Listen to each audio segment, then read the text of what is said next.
Bonjour et bienvenue dans Faut pas croire. Peut-on apprendre l'empathie aux enfants? Est-ce que cette faculté à se mettre à la place de l'autre est innée ou est-ce qu'elle s'acquiert grâce à la pratique? En Suisse romande, des écoles primaires misent sur l'enseignement de l'empathie dès l'âge de 4 ans pour améliorer l'ambiance dans les classes et permettre aux enfants de mettre des mots sur leurs émotions. Regardez ce reportage de Bettina Hoffmann et Cyril Desprats. Ciné, ça va? Ressentir la douleur des autres, Tu te fais mal? Pourquoi il t'a fait ça? se mettre à leur place, Tu sais, moi j'ai déjà eu ça, mais ça fait super mal. Et aussi ça fait mal au cœur. l'empathie commence jeune et se développe tout au long de l'enfance. À Vernier, l'école Eden met un accent particulier sur le développement de l'empathie. Danser aussi. Vous n'êtes pas juste obligé de marcher.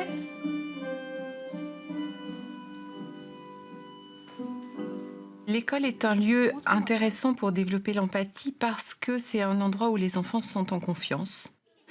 Et dans ce petit cocon, on arrive à les amener à discuter de choses qui peuvent être parfois difficiles et à les amener à progresser sur certains domaines, comme l'empathie. On va faire un petit début de phrase. Maintenant, je me sens. Et puis vous dites comment vous vous sentez maintenant. D'accord? Alors, Avec les tout-petits, le développement de l'empathie passe d'abord par la reconnaissance de ses propres émotions. dire comment je me sens juste maintenant. OK? En ce moment, je me sens content parce que je suis très contente que la télé vienne nous filmer. En ce moment, moi je me sens content parce que j'ai rigolé avec Erika. En ce moment, je me sens tout. Je suis contente d'y aller à l'école.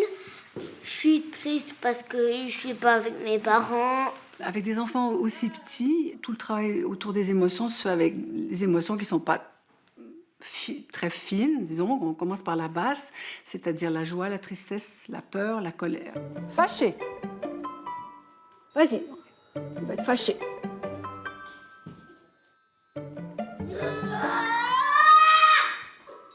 Ce qui est le plus difficile, c'est d'identifier ce qu'ils sentent, quoi. La joie, c'est très facile. La peur, c'est facile. La tristesse et la colère, ça a l'air d'être très différent. Mais en fait, l'une peut cacher l'autre. Et là, on a plus de peine à les identifier.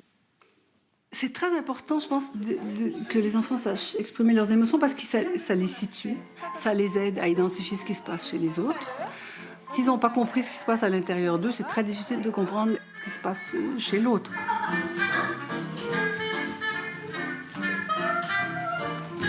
Reconnaître les émotions des autres, arriver à se mettre dans ses baskets n'est pas un exercice facile. C'est comme un muscle, il se développe par l'exercice.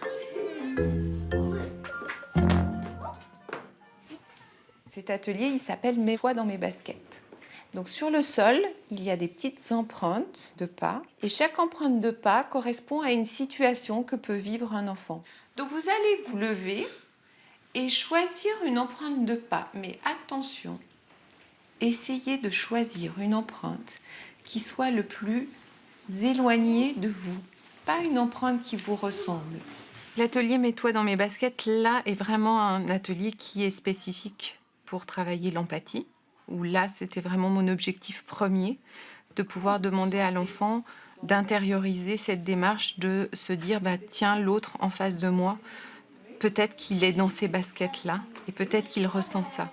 Nour, quelle empreinte de pas tu as choisie? Je me sens exclue. Ok. Je vais vers un groupe d'amis et ils s'éloignent. Personne ne m'inclut dans son groupe. Je me sens seule. Je me sens embarrassée. Donc je pense ce qui est difficile pour les enfants, là, c'est d'abord se dire, bah, tiens, là, c'est quoi l'émotion fine que je vais ressentir si j'étais cet enfant? Tu ressens De la tristesse. aussi de la tristesse. Ouais. Qu'est-ce que tu penses de toi et des autres? Qui se moque de moi. Ouais. Et qu'est-ce que tu décides de faire? M'éloigner des autres, moi aussi. Ouais. T'éloigner encore plus des autres Oui, pour être tranquille. oui. Merci, Nour. Eva, quelle empreinte de pas tu as choisie?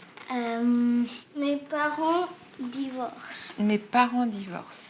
Tu vas essayer de vraiment te concentrer et d'imaginer que tu es dans la vie de cet enfant. D'accord? Si tu veux, tu peux fermer les yeux. J'imaginais une petite fille qui devaient courir d'un endroit à l'autre, qui étaient tristes, qui essayaient tout pour que leurs parents se remettent ensemble. Alors tout le monde maintenant, qu'est-ce que vous pensez que ça fait de se mettre à la place de quelqu'un d'autre? Alors, c'est pas quelque chose qui est arrivé du jour au lendemain dans notre école. C'est 2 ans de travail avec eux depuis tout petit et d'entraînement autour de cette réflexion au quotidien, mais un travail qui porte ses fruits.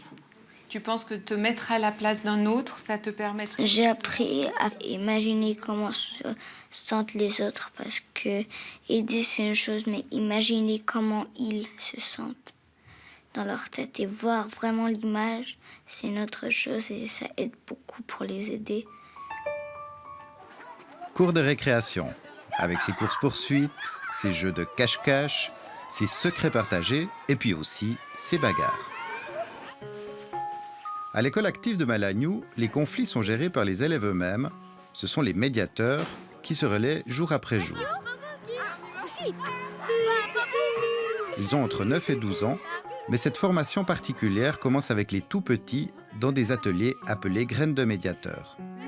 Donc le caméléon, lui, il oublie un peu ce qu'il veut pour lui et il fait ce que l'autre lui demande quand même. Il change selon l'autre.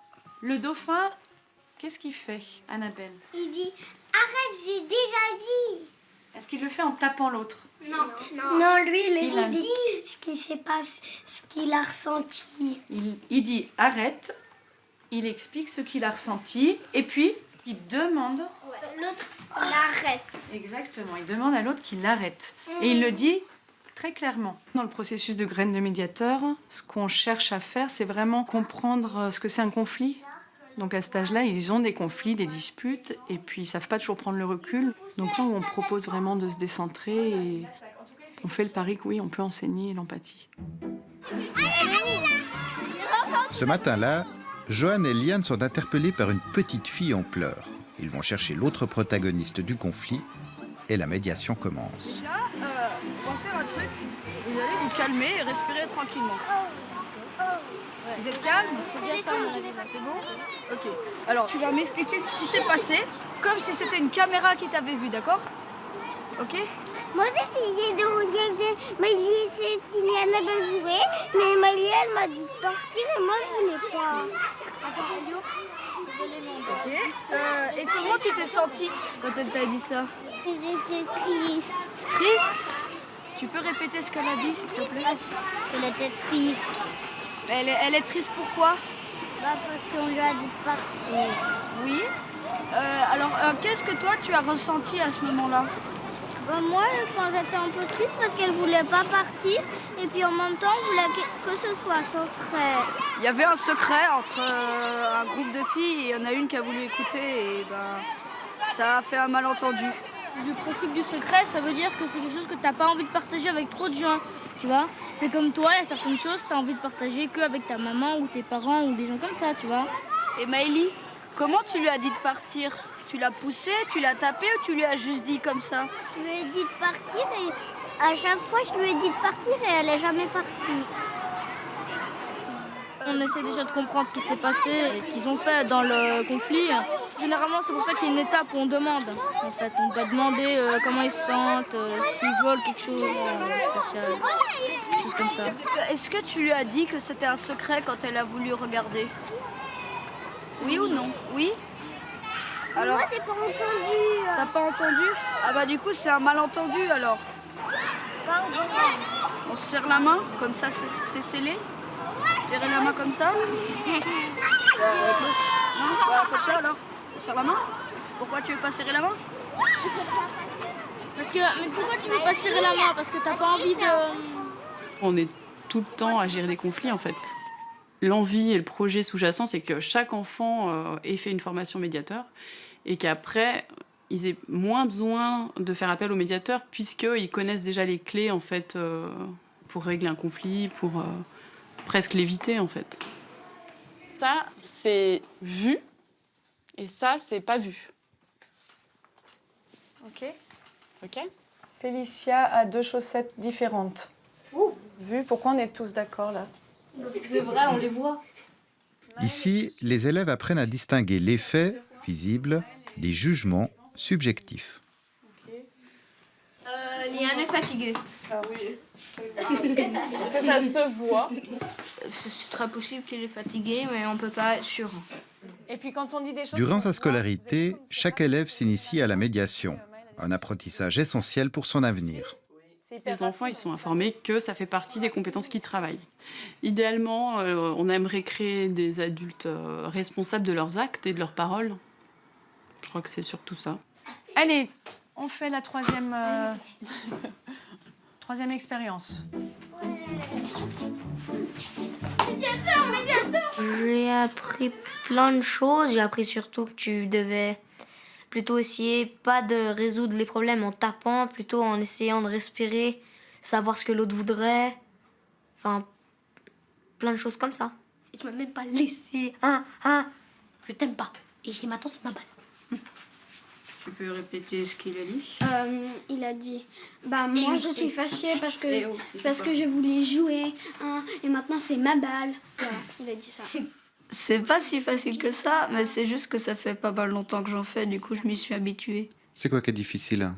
De se mettre à la place de l'autre pour sentir ce qu'il ressent et aussi de les calmer au début. Je voulais pas jouer avec lui, il s'est incrusté, je trouve ça. Ouais, si le monde y avait plus de médiateurs dans le monde, ouais, ça serait vachement bien parce que je pense que t'aurais des gens dans la rue qui seront médiateurs, ils pourront aller aider et il y aurait beaucoup moins de problèmes.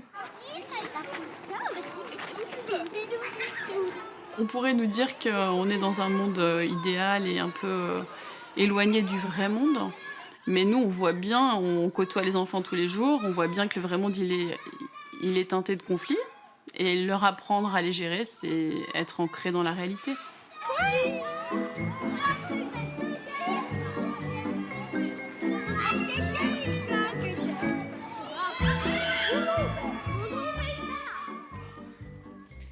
Bonjour Omar Zana. Bonjour. Vous êtes maître de conférences en sociologie à l'Université du Maine. Vous avez également un doctorat en psychologie. Alors vous travaillez sur l'empathie depuis plusieurs années, dans des milieux assez différents, au milieu carcéral avec des mineurs délinquants. Et puis dans les écoles aussi, vous proposez un programme d'éducation à l'empathie dans le département de la Sarthe en France. Alors on vient de le voir dans le reportage. L'empathie, ça s'apprend, mais ça veut dire quoi? Ça veut dire que ce n'est pas du tout naturel pour les enfants d'être empathiques. Alors ça veut dire que que sans doute qu'on a tous une part en nous d'empathie qui est donnée d'un point de vue biologique. Là-dessus, les chercheurs ne sont pas tout à fait d'accord, mais moi je pars du principe que c'est une donnée pour tous, mais qu'ensuite elle s'apprend. C'est comme vous voulez, si vous voulez, c'est comme finalement faire du vélo. C'est-à-dire qu'on ne naît pas en sachant faire du vélo, on apprend à faire du vélo. Eh bien, on peut naître avec une disposition à l'empathie que l'on a tous, que l'on partage tous, que toute espèce humaine partage, mais qui a besoin d'être musclé, travaillé, dans le cadre de l'éducation notamment. Et c'est comme le vélo, ça s'apprend vers l'âge de 3-4 ans ou on peut l'apprendre plus tard? Alors, oui, c'est-à-dire le vélo, on peut apprendre ça à n'importe quel âge. Et bien l'empathie, on peut aussi apprendre ça à n'importe quel âge, sachant qu'il est parfois préférable de la développer de la booster, je dirais, plutôt dès le plus jeune âge, parce qu'ensuite, si vous voulez, les apprentissages qui se font dès le plus jeune âge sont plus pérennes par la suite, ce qui ne veut pas dire qu'on ne peut pas apprendre une fois passé 20 ans, une fois passé 40 ans, on peut apprendre à être empathique envers autrui, quel que soit l'âge. On va y revenir parce que justement, vous travaillez avec des personnes délinquantes à qui vous essayez de remettre un petit peu face à ce besoin d'empathie. Qu'est-ce qu'on entend en fait par empathie concrètement? Comment bien comprendre ce terme? Alors on dit souvent que l'empathie, c'est notre capacité à nous mettre à la place de l'autre. C'est une bonne et une mauvaise définition, tout simplement parce qu'on ne peut jamais se mettre à la place de l'autre. Ce n'est pas possible, parce que l'autre est toujours différent.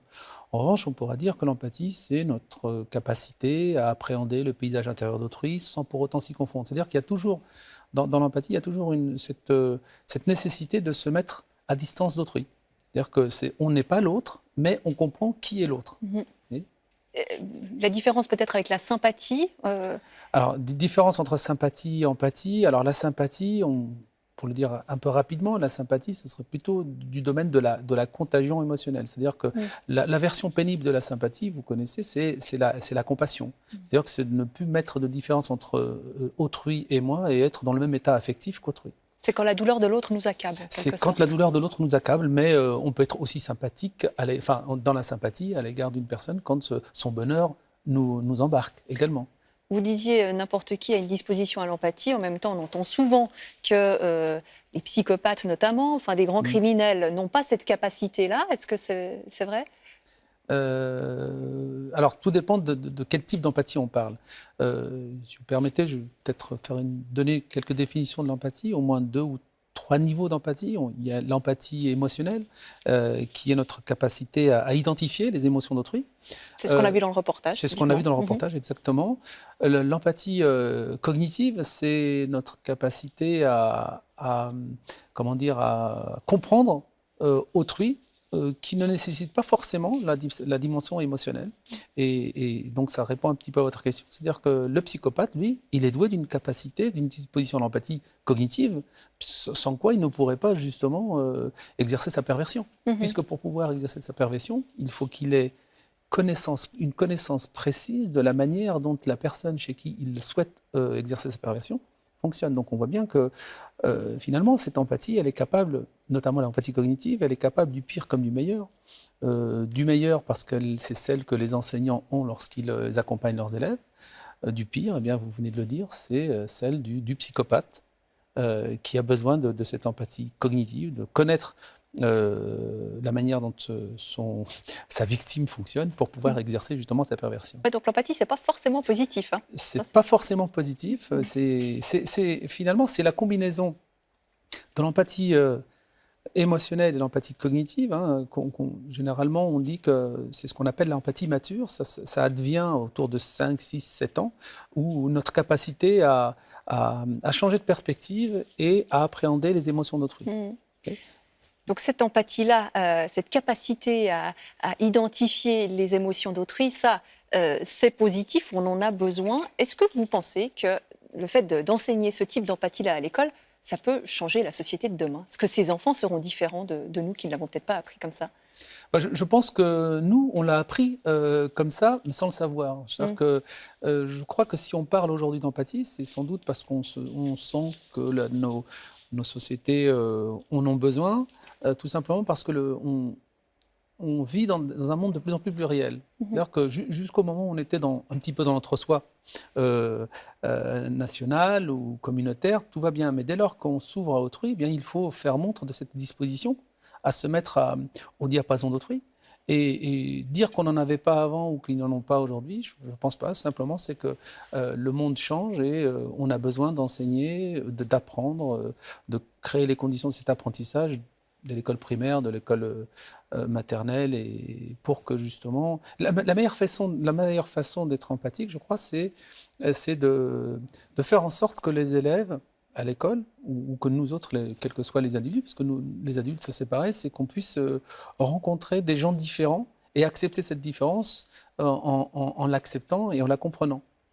Est-ce que c'est peut-être ce qui a manqué aux mineurs délinquants ou aux délinquants avec lesquels vous travaillez dans les prisons et à qui il manque cette capacité à reconnaître l'autre comme un autre? Alors, je dirais, je porterai un petit bémol dans ce que vous dites, c'est-à-dire que ça ne leur manque pas, ça leur manque momentanément. C'est-à-dire que tout le reste du temps, ils sont comme vous et moi empathiques, ils sont doués de cette disposition, sans quoi ils ne pourraient pas vivre socialement, puisqu'ils ont un groupe de pairs avec qui ils vivent.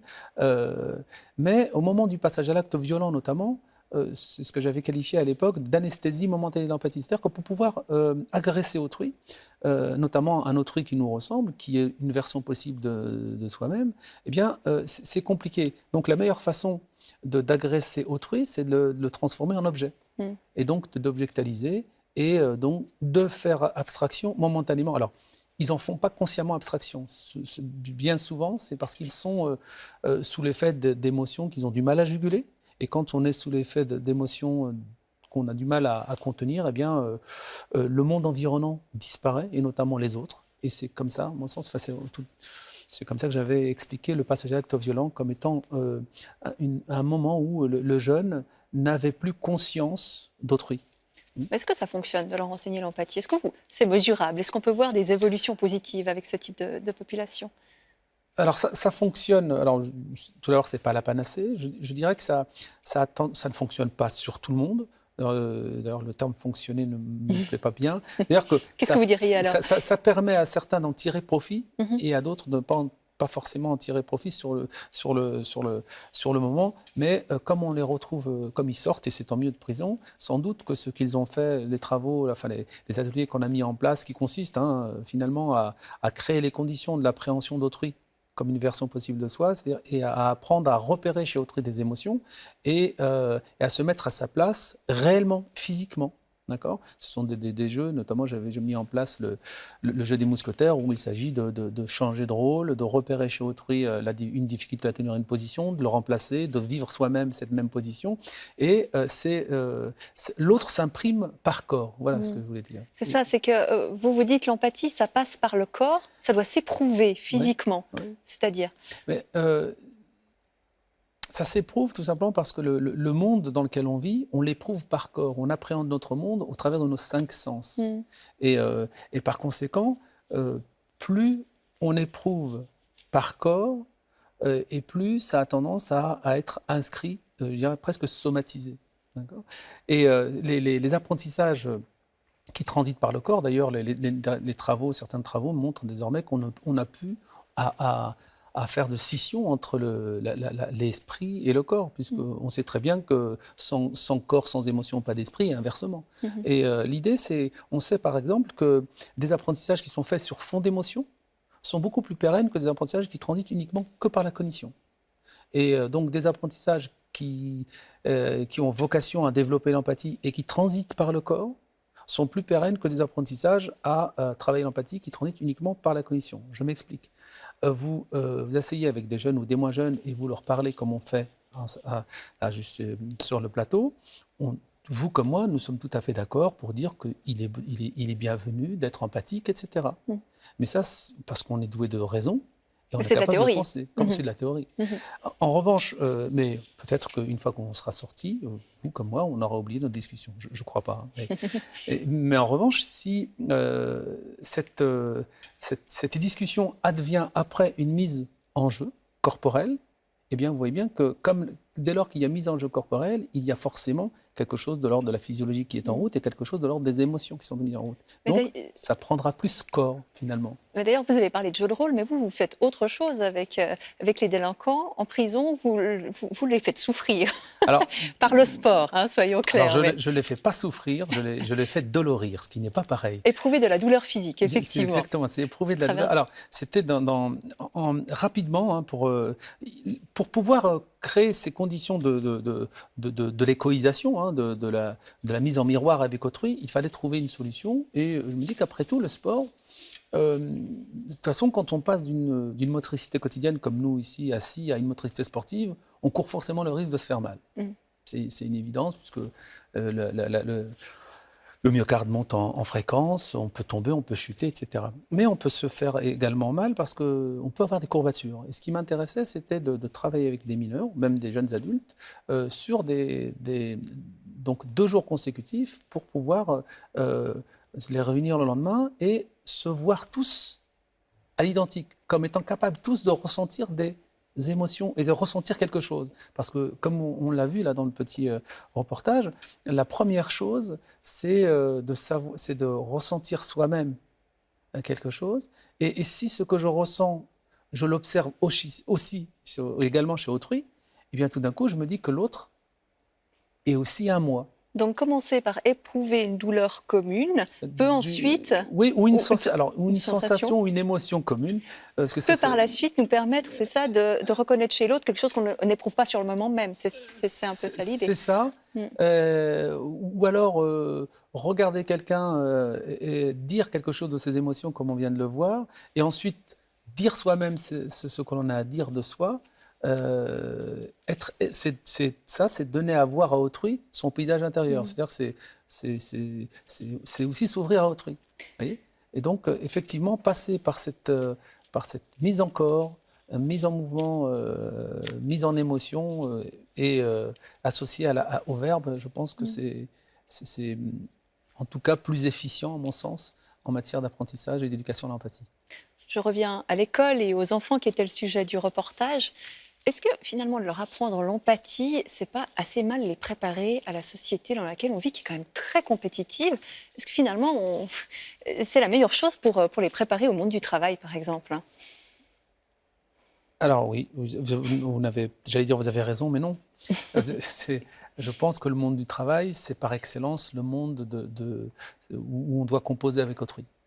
Or, le monde de l'école, je parle pour l'école française, peut-être sans doute que ça marche comme ça en Suisse, mais on les prépare plutôt à travailler seuls. Je crois qu'on devrait inverser votre propos en disant que l'école prépare plutôt les individus à travailler seuls, que rares sont les enseignants, enfin je pèse mes mots, pas beaucoup ou très peu ou pas suffisamment enseignants proposent d'attribuer des notes, par exemple, à toute la classe, de les faire travailler. Or, le monde professionnel, le monde de l'entreprise, c'est quand même composé les uns avec les autres.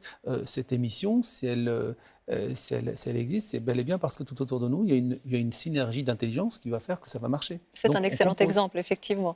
Mais donc, ça veut dire que peut-être le monde de demain, justement le monde de l'entreprise de demain, recueillera aussi les fruits de cet apprentissage que les enfants font à l'école aujourd'hui, de travailler plus ensemble, de reconnaître plus en l'autre des émotions et qui sait, peut-être alors je ne sais pas, aujourd'hui les promotions dans une entreprise, elles sont individuelles, peut-être qu'elles pourront être communes. Communes, mais je pense que ça peut aussi permettre de prévenir, on parle beaucoup de burn-out, ça peut aussi permettre de prévenir ces états de burn-out, tout simplement parce qu'on aura appris à lire par corps, ou à lire, ou entendre dans les mots d'autrui qu'il ne va pas bien, et donc à prévenir, plutôt que d'être amené à guérir. Et effectivement, une promotion collective, c'est une belle promotion pour l'entreprise. C'est intéressant, cette notion d'empathie qui pourrait prévenir le burn-out. On va rester là-dessus. Je vous remercie beaucoup, Monsieur Zana, d'avoir participé à cette émission. Merci. Et si vous souhaitez y réagir, vous pouvez nous écrire à l'adresse fautpascroire@rts.ch ou poster un message sur notre page Facebook. C'est sur cette page également que vous pourrez retrouver les références de différents ouvrages de Marzana.